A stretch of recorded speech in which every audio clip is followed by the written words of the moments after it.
What's going on, everyone? It is the Derf, and today I have got for you the fastest fire and ice warlock build that also gives you 3 turrets to use on your enemies at any given time. If you love watching things blow up with ignitions, if you like freezing things, and if you like being amplified and zipping around the battlefield at lightning speed, this is the build for you. It has got the best of all elements you can formulate to fit your playstyle, whether it's just general PVE or if you're trying to take this into a GM, you can do either or and be completely successful. You will have tons of orbs of power. Your super will regenerate extremely quickly. You'll have abilities. You'll have transcendence. This is truly a fire and ice warlock build. Probably the best one that I've created. And quite honestly, it is a ton of fun to use anywhere in the system. It's just a very good complement. Anytime that you feel down about one ability, another ability is ready to assist you. This is quite honestly an extremely complete build. And if you've never tried a build like this before, where you've got a lot of different elements working in synergy, I encourage you to try it out and let me know what you think. So I'd like to give a quick shout out. We recently just hit 300 subscribers in the channel. I just want to say thank you guys so much. The channel has doubled in size since 2025 started. So 3 weeks in and I'm double where I was at the end of 2024. And I just want to say thank you to everyone that has shared my builds, given me feedback, helped me along the way, and sent good vibes my way. I really, really appreciate it. You have no idea how much that makes me happy to know that I'm helping as many people out there as possible. So if you do find anything helpful with this video, please consider liking and subscribing. I do have a lot of returned viewers, and I do have a lot more new viewers. So if you're new, just checking out the channel, more builds are going to be coming week to week. So hit that subscribe button, hit that like button, but most of all, please consider sharing with a fellow warlock who's going to enjoy a build with so much variety, they're not going to know what to do next. So again, thank you guys for all your support. Without further ado, let's get on into it. So we've got the Prismatic class. Your super of choice is going to be Song of Flame. Now, if you aren't aware, the regeneration of your super ability for roaming supers was multiplied ×3. Bungie did make an announcement, so make sure to check out the past this week at Bungie announcements for the details of that. But basically, in a nutshell, all roaming supers have 3x regeneration based on the damage that you are outputting. So theoretically, this build is going to have endless amounts of damage emitting from you pretty much the entire way. So you are going to be able to spam this amazing super all the time.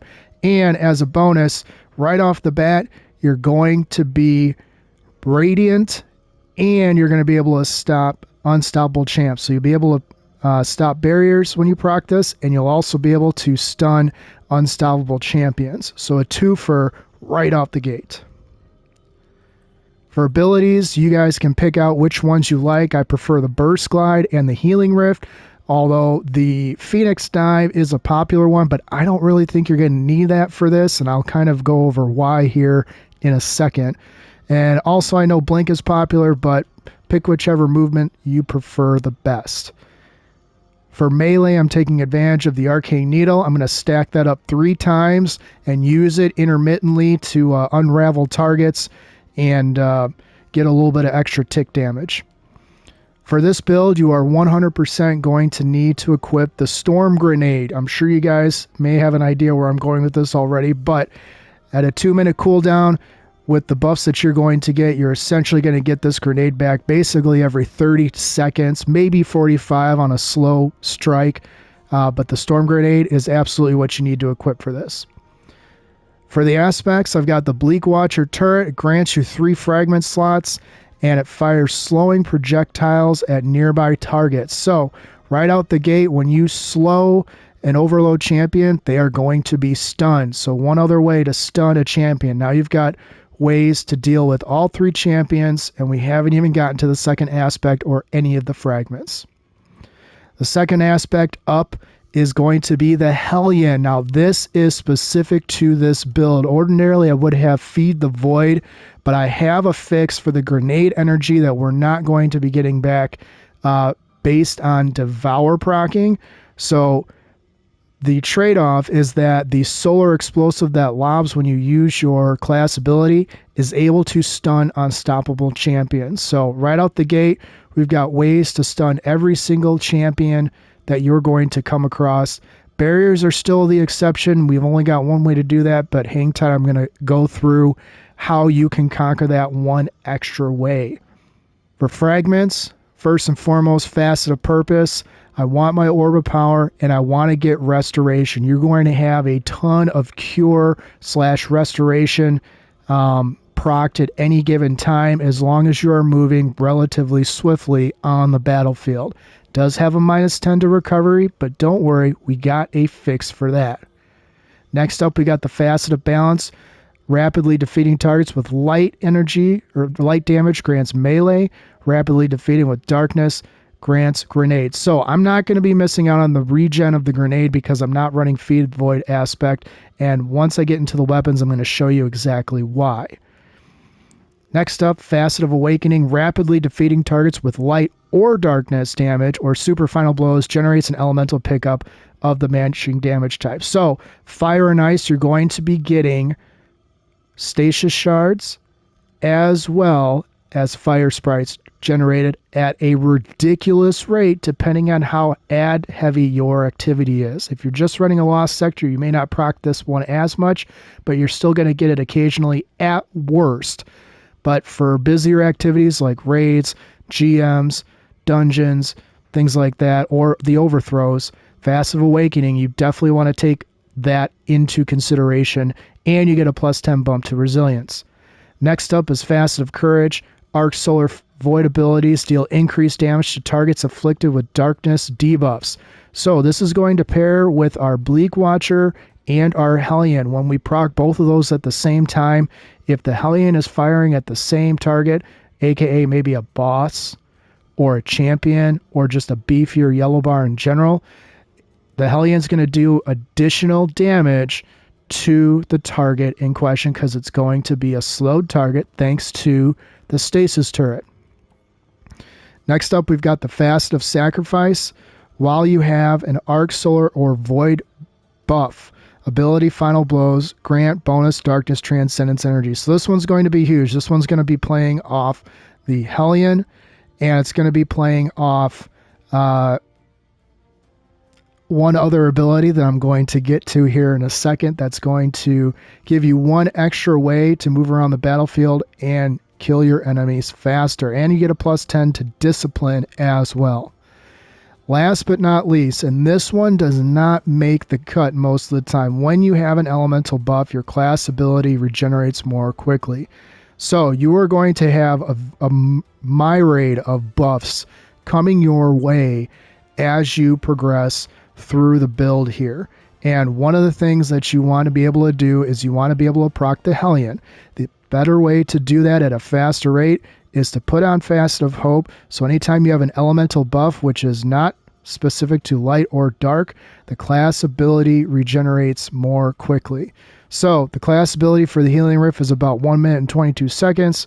With the buff and with all the other things that are going to be going on, you'll probably get this back every 30 seconds. If you really want to get back faster and you want to just switch to the Phoenix Dive, its base cooldown is 55 seconds. You're looking at about 10 to 15 to 20 seconds at most to get that back, with a moderate boost to your recovery, which affects your class ability in this. Speaking of armor stats, this one is pretty straightforward. I focused on resilience first, and I focused on discipline second. The last two abilities, intellect, doesn't really matter because this is a roaming super. However, it is nice to start with a little bit lower of a cooldown. So I've got that at a 67. Strength is at a 68 for the 3 stack of the arcane eels that you're going to get. That's not a bad cooldown, although if I were to re-roll this armor a little bit, I would put a little bit more in recovery and then a little bit more in strength and take it away from intellect. Again, in a perfect world. But as you can see, I landed on 18, 67, and 68. So that's just the luck of the draw that I got on this. But, you know, with a little bit of extra work, I could probably get this to about an 80 on strength, probably down to about a 50, which would be right in the sweet spot, honestly, for the regen of the super, and probably about a 50 to a 60, if lucky, in recovery, and then hopefully down to like a 12 in mobility. But I'm happy with this. I'm not really lacking in anything, and the gameplay with this build is so fast, you're not really going to be hurting waiting for something to catch up to you. So we're going to start off with weapons first. First and foremost, I've got the Lost Signal. Again, this is fire and ice, so we're going to go stasis on the kinetic. If you haven't picked up a Lost Signal, if you haven't crafted it yet, please go ahead and craft it. Spend the resources to craft it. Spend the resources to masterwork it and enhance those abilities. You can fire one of these off at a group of enemies and then quickly switch to your energy weapon to continue just laying waste to whatever's in front of you. For the fire aspect of this build, we've got the BXR Battler. I really like the Demolitionist Incandescent because, again, it's based on damage you can generate. So Demolitionist gives me my grenade back even faster than my T10 Discipline, and Incandescent just spreads Scorch on Scorch on Scorch. So, one caveat to make here. If you're going to be taking this into a GM and you have to deal with barriers and you don't want to run the BXR Battler, which I would recommend switching out of this for a GM anyways, you can switch to the Polaris Lance. Precision hits load a scorching explosive round. So there's a couple of things going on with that. Number one, it's a scout rifle, so it can pierce barrier champs. So it's great for a lost sector that's got barriers. Also, if you land enough scorch stacks on a target, it's going to stun them. And yes, I'm going to go back here. Whoops, I'm going to go right back here. And unstoppable champions can also be stunned with the Polaris Lance. Again, you have to be landing precision hits, so I don't necessarily recommend this for ad clear, although if you are particularly strong with aiming, you can pick even ads off. Pick ads off, make sure you get your precision shot, and it gives a scorching explosion. It can wipe out a group of 50 ads in pretty much no time. But again, you have to be accurate. So if you're just running general content, I recommend using the BXR. You get the incandescent regardless of where the final blow hits the enemy. For the heavy weapon, it is completely up to you what you want, but Dimensional Hypertrochoid is an excellent compressed waveframe stasis launcher similar to the ARC version, the Hulabolo, however you say it. I always get tongue-tied with that. But again, it's a wave frame, so it's going to go on the ground. Envious Assassin and Chain Reaction are two of the best options you can have for this. You get the bonus to the magazine with backup mag, and with Envious, you can overflow the magazine if you are rapidly killing enemies with your other weapons before you switch to it. So thinking about the ads before the boss in a raid or a busier Vanguard or even an Onslaught activity. If you do run into a situation where you have an airborne boss, which, there's a few out there that you definitely are not going to want to have this for, switch it up and go with the VS Chill Inhibitor. I've got mine rolled with Demolitionist and Bait and Switch. It's an excellent grenade launcher to shoot from a semi-far distance. And if you do happen to kill an ad with it, you get a bonus to your grenade regeneration with Demolitionist. But the Bait and Switch, the 30% damage buff when you cycle through the damages of your Lost Signal and your BXR before you whip this out, it's a 30% buff for, I think it's like 7 seconds. Take advantage of that too, because you're putting out some serious DPS. For the armor, it's really going to be up to you what you want to roll. For this particular set that I've got the Stasis and the Harmonic Siphon. The reason I have this is because I run a lot of busier activities like Onslaughts and I do a lot, well, you guys know, I do a lot of altars. Sometimes I'll run dares if I'm trying to do some build testing, so I also have that. And then I've got a heavy ammo finder on here because I'm not always running the Polaris Lance. Now, if I were to take this into a GM, for example, what I would probably do is I would drop the stasis siphon and either put on another harmonic siphon, another heavy ammo finder, or possibly I would put a hands-on in place of it. The reason is that I don't really care about the orbs of power for my stasis weapon, as I'm mainly using that to be able to proc my transcendence. So any of those kills with the lost signal or the heavy weapon is going to give you a lot of transcendence energy because it's a special ammo weapon and a heavy ammo weapon, whereas your main ad clear weapon is a kinetic damage only. So just keep that in mind when you're building for whatever activity that you're going into. All right, Getaway Artist, one of my favorites that is in my rotation for Warlock. If you haven't tampered with Getaway Artists, I encourage you to go out and do so. Even if you just get kind of a mid-roll, you'll get the idea, and then hopefully that'll motivate you to get a better roll. Convert your arc grenade into an arc soul and become amplified. So this is where you're going to be zipping around the battlefield. You're going to have the arc soul turret shooting enemies. When you use your arc grenade, it is also going to give you that Bleak Watcher turret. And if you just happen to be in a situation where you need a little bit of extra healing, you throw down your class ability and you're going to have your Hellion. So you're going to have your Hellion, your Bleak Watcher, and your Arc Soul. It's actually going to be called a Sentient Soul on your screen, but you get the idea. 3 different turrets helping you shoot at whatever you got to be shooting at. For the mods, I'm taking advantage of the Harmonic Loader because I'm running a solar ad clear weapon, and I'm also running heavy-handed because I'm going to be using my melee to occasionally pick off or get tick damage on a yellow bar or sometimes a red bar if I've got 3 charges and I just want to use one for the heck of it, and I'm going to get an orb of power from that. I'm also taking advantage. I know I don't technically need it, but I've got the Font of Vigor equipped. So every orb of power I pick up, the first orb is going to boost me by 30, and the second one is going to max me out at 100 for my strength. So just something to think about. If your strength is lacking a little bit like mine, which again, mine isn't really lacking, but I'm not going to say no to a free cooldown at the cost of 3 energy when I'm not really using my grenade to do anything anyways. So the spot is open as far as I'm concerned. So just something to think about.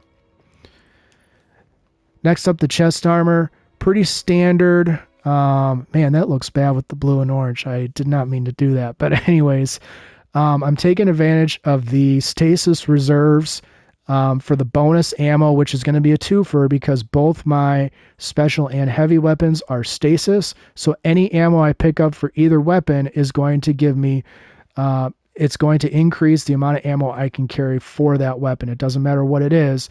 Obviously, it has to matter what brick I'm picking up. 2 damage resistance. If you aren't finding yourself in a situation where you're running out of heavy or special ammo, which, I mean, unless you're really going heavy on it, either one of them, pun intended, you can drop this and put on a 3rd damage resistance, and then obviously farm into whatever mod you need to for whatever stat boost you're looking for, which actually I could drop this down to a 1 energy strength and be just fine. I'd still be at a T6. For legs, spec into whatever mod you need for the plus 10 to any of the abilities you need. I was a little bit shy for discipline, so I put that on. This is going to be key. You're going to want to run Innervation, and you're also going to want to run Absolution. Absolution is a no-brainer when you're going to be crutching on so many things at once, or at least relying on them to come back to you in a timely manner. The Innervation, I want my grenade back just a little bit quicker because I want to be amplified as much as possible. And one other thing to add, which I'm going to show. Well, I'll show it in the build portion or the playthrough. But when this Arc Soul damages and kills enemies, it gives you a bump to grenade energy regen. So while this thing is killing things in front of you, you're going to see your grenade recharge coming back a little bit faster with each kill. So just keep that in mind. So if you have Innervation on, it will help that because you're going to obviously have orbs of power procking. And again, it's not like you're just standing there letting the Arc Soul do all the work for you. You're still running around the battlefield using your weapon, cycling through your special and your heavy, and maybe even throwing down the Hellion or whatever. Or maybe you've got your super procced. I don't know. But that's the beauty of this build. You got a lot of different ways to get orbs of power. So every orb of power you get gives your grenade back even faster. And I'm telling you, you're not going to be lacking for using your grenade. You're going to have it pretty much at all times. Last but not least, the class item. Kind of a situational thing here. Put on Bomber so that when you use your class ability, your grenade cools down faster. Put on Font of Restoration if your recovery is a little lacking like mine. Mine's not horrible. A T4 is like right in the mid-range, but one orb of power is going to bump that to a 70. And then Reaper is a staple in a lot of my builds. It's even more important now because I am going to be using my class ability on purpose, even if I don't need the Healing Rift. So I'm going to get that extra orb of power to feed my ability regen all the more. So just something to think about.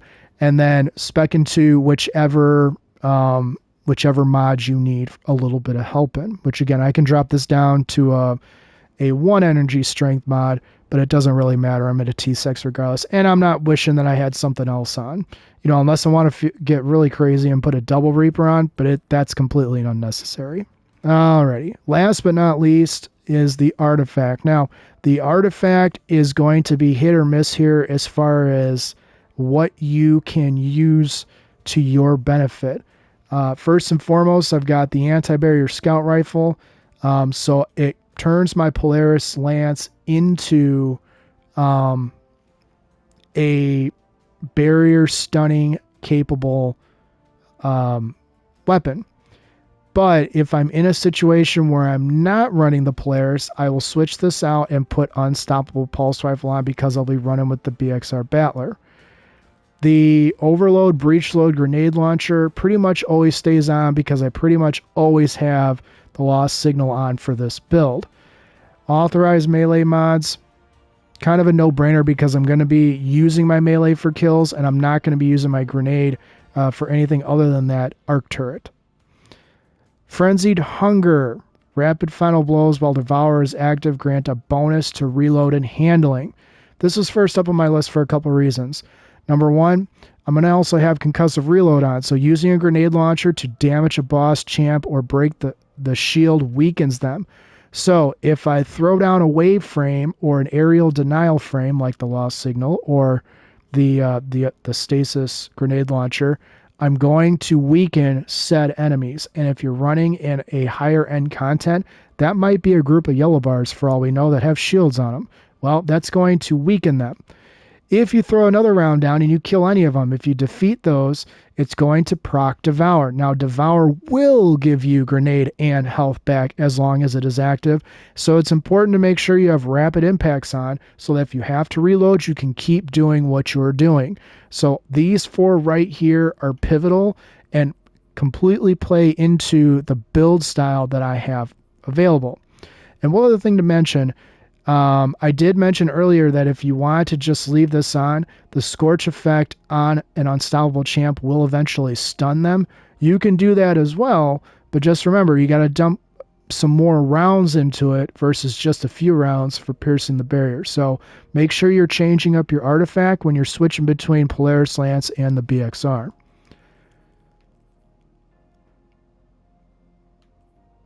Fel the Reverent, that pretty much just stays on at all times. Deal increased damage to Scorn. Pretty straightforward. If you don't find yourself ever seeing the Scorn, which would be probably impossible in this current season, you can switch that out to Debilitating Wave, or you can put Emergency Flare if you want to proc into Emergency Reinforcements, or the easiest one to switch into would be Rapid Weapon Foul Blows. grants a bonus mobility. It's not really going to do anything for you as far as the Warlock goes, the abilities, but Killing Breeze is a little bit nice to have. You move a little bit faster, and to be honest, it is kind of noticeable, especially when your mobility is as low as mine. But again, that's up to you. The thick of it, rapid final blows while surrounded gets you an armor charge. That's important when you have an armor charge. Both of your fonts are going to activate as though you picked up an orb of power. And then speaking of orbs of power, curative orbs, first time you break a target shield or break the shield of a guardian using their super, which I'm not recommending necessarily taking this into a PvP activity and expecting to clutch it on a 3v1. But it is nice to have, especially in sweatier content in PvE for sure. You get that orb of power, you get more ability energy, and you can continue the carnage. Last but not least, I got kinetic impacts and brain freeze. Brain freeze is kind of a calculated one. If I do enough damage with either weapon, eventually, they may freeze, but I'm not really banking on that. So honestly, you could probably take this off and put on the Killing Breeze, or you could put on the Finders Keepers, or you could put on the the Served Cold, which would give you the bonus to class ability regen. Actually, you know what? While I'm looking at it right now, that's the one I'm going to go with, because honestly, I'm going to see stasis shards way more often than I'm going to see frozen targets because of me. I'm not speccing into freezing anything. So, but again, the chain reaction that I have on the grenade launcher, I've seen it freeze and shatter targets, but it's not a regular thing. So maybe that's just a bug, or maybe that's just a visual thing. I've seen it happen, but I see stasis shards more often than I see clouds of fog. I will tell you that right now. So that's the one to use. And then kinetic impacts, because I've got the power grenade launcher. One last way you can stun unstoppable champions. So that is the build. This is a very fast playstyle build, because with your Arc Soul, your Sentient Soul, that's going to be procced pretty much at all times. It's like having 3 friends just kind of hanging out with you, just doing tick damage to pretty much every enemy that comes in front of you. So if you're moving fast and you get a little bit of extra, let's just call it a tailwind, this build plays very fast. It deals a ton of damage. It's really great at ad clear. It can do insane DPS if you switch it up with Polaris and VS Chill Inhibitor. And honestly, it looks really freaking cool to use when all of those things are going on at once. And let's just say you get your super back while all those other things are going on. You can proc your super, you still keep your Arc Buddy, you still keep your Hellion, you still keep your Stasis Turret, and now you are literally hell on earth as far as lighting everything on fire. It is crazy. So anyways, I'm going to take it straight into Altars of Sorrow. I'm going to cycle through the abilities a couple of times, so this might be a little bit longer of a playthrough video. And then what I'm going to do midway is I'm going to switch to Polaris and just kind of show you guys the difference. Yeah, I think that's what I'm going to do. I'm just going to switch through a little bit after I proc my super and Transcendence, 1 or 2 times. I'll switch it up and show you guys you can still get your super back quicker or quickly. And show you the little bit of the difference of getting your grenade back with the BXR versus the Polaris. Again, light energy gives you the melee energy back. The dark damage is going to give you the grenade energy back. So you're not really going to be hurting for grenade or melee as long as you are cycling through at least these 2 weapons regularly. So I'm going to load us into the Altars of Sorrow. Again, if you did find anything helpful with this build, please consider sharing it with a fellow Warlock who's looking to light the world on fire, pun intended. Actually, that's not really a pun, but who also wants to run around the battlefield extremely fast and be able to freeze the field as well. I think it's a nice little quality of life thing that everyone should enjoy at least one time, even if you don't stick with this build. Anyways, I'm going to load us in here, and I'm going to show you guys in real time how it's going to roll. Alright, so wow, there's a lot of people in here tonight. I'm in the Altar of Sorrows, and there you go. The first one is already completed, so we'll see how many of these guys stick with it, but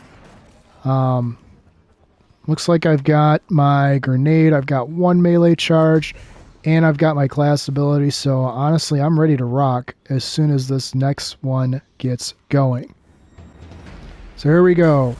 Sentient Soul, and Bleak Watcher, and now the Hellions. So now you got 3 doing damage for you. And oh, by the way, you still got your own weapon that you can use to take on whatever is in front of you. And I haven't even used, I just airmailed my melee. But as you can see, I'm not hurting for an Arc Soul. I've got it back already.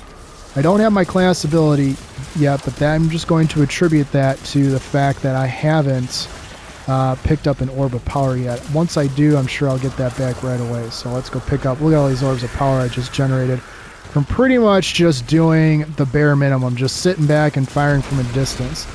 I've got my Transcendence, so here we go. I'm gonna use all my abilities right now, and I'm also gonna proc Transcendence, and we're going to take care of this nightmare with just Transcendence and my abilities.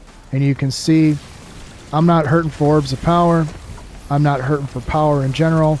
You can see because I've got 3 turrets going all at the same time, or I did, they expired now, but I got my super back extremely quickly, and also my Transcendence just now expired. So I'm going to grab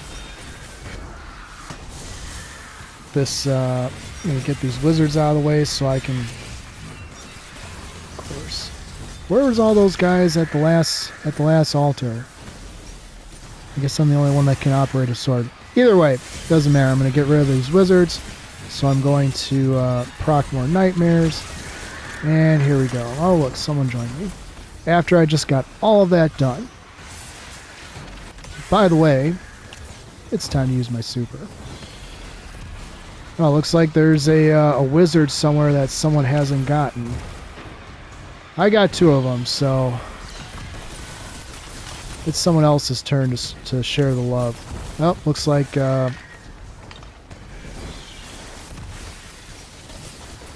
those wizards were defeated. So here we go. I'm going to start it again. Actually, this time I'm going to switch to the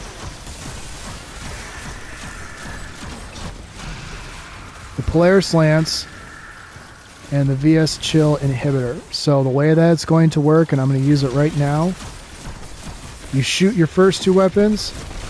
Look at that damage. 50, 50, 50. Sometimes higher, sometimes lower.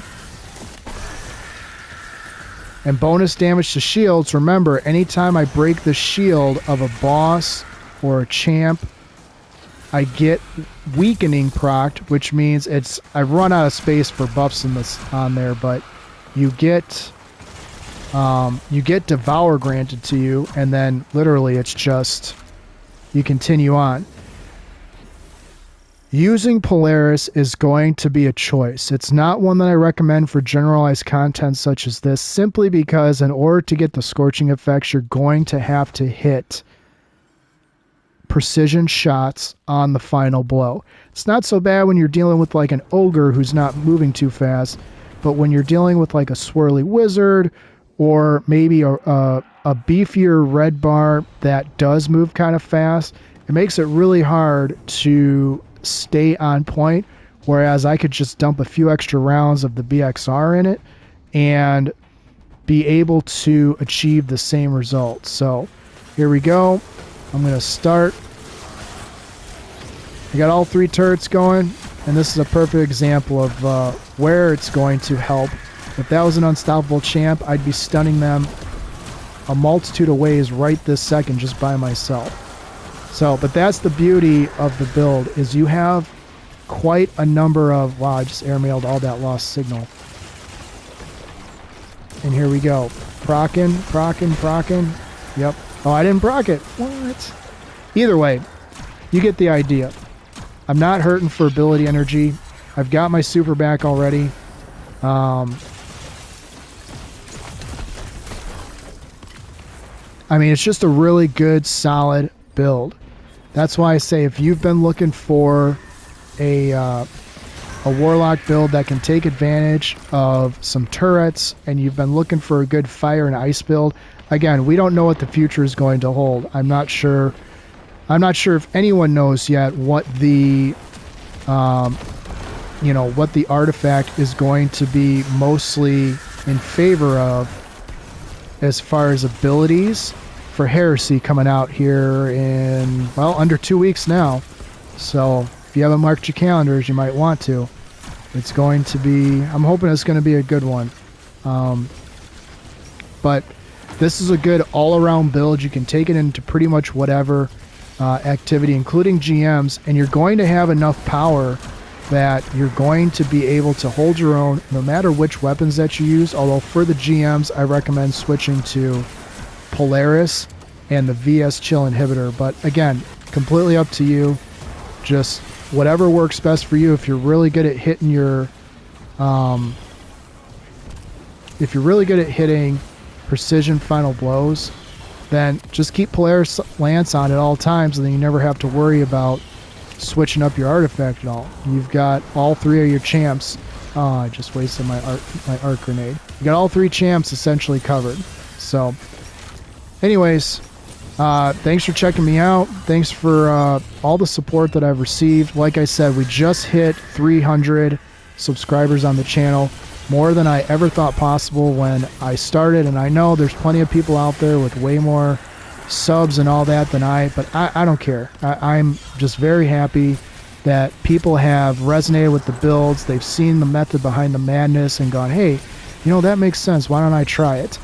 And it just gives me more fuel, lets me know that I'm helping people. And that's what I set out to do when I started making these videos, is giving back to the game that gave me so much, whether it was Fireteam Finder or social media or, everyone starts and learns differently. And there's a lot of people that helped me along the way learn the things that I know now. And there's still a lot of people within my clan and within my friends that, I can't do certain things without them, because, I mean, Destiny, at the end of the day, it is a team game. It's not just a solo adventure. But I'm hoping that me working here is helping someone out there enjoy the game just a little bit more. That is what, keeps me going. So thanks, guys, for the support. I'll let you guys know once I hit the next 100 mark. 400 is the goal now. Of course, it's just the goal to get more subscribers to help more people. But either way, I'm just very blessed, very happy with how you guys have treated me. I've gotten a lot of good feedback, and I just, I wouldn't be making the videos I was making right now if it wasn't for the positivity and good vibes you guys have been sending me. So like and subscribe if you're a returning user that hasn't. I'm going to be doing this all year long. And if you're brand new and you've never seen me do any of this stuff before, feel free to check out my other videos. Some of those videos are still going to be valid, not necessarily for the artifact, but the builds in general. You can still use them and still wreak havoc on the enemies of the Traveler. So thanks, guys, again. Take care. We'll see you next time.